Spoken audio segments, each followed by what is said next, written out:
জামাতের আমির ডাক্তার শফিক সাহেব বলেছে রাজার ঘরে রাজা হয় না।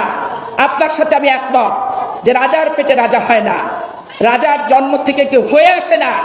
রাজা হতে গেলে নিজেকে রাজার মতো উপযুক্ত করতে হয়, যেটা উপযুক্ত তারেক সাহেব নিজেকে করেছে। তারেক সাহেব 17 বছর বিদেশে ছিল। আপনারা বলছেন বিদেশে ছিল তো নিরাপদ জায়গায় ছিল, কখনো না।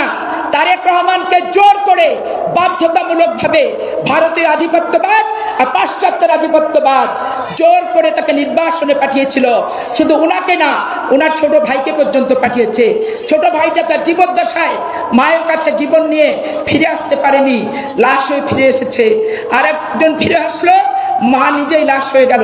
সংজ্ঞাহীন অবস্থায় মা বেঁচে ছিলেন, শুধু জীবনটা শরীরের ভিতর ধুক ধুক করেছিল। আজকে এই নির্মম নিষ্ঠুরতা জামাত ইসলামের কোনো লোকজন হয় নাই। আজকে তারা বলছে যে আমরা জিহাদি, আমরা ফাঁসিতে ঝুলেছি।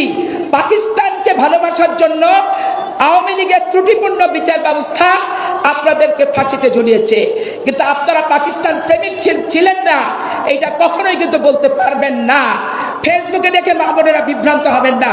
ফেসবুকে তারা বলছে যে এই পাকিস্তান জামাতের পক্ষে আছে, আমেরিকা আছে, আল জাজিরা আছে, মিশর আছে।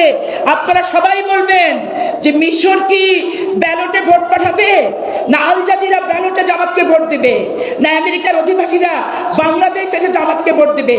বাংলাদেশের ভোট বাংলাদেশে হবে।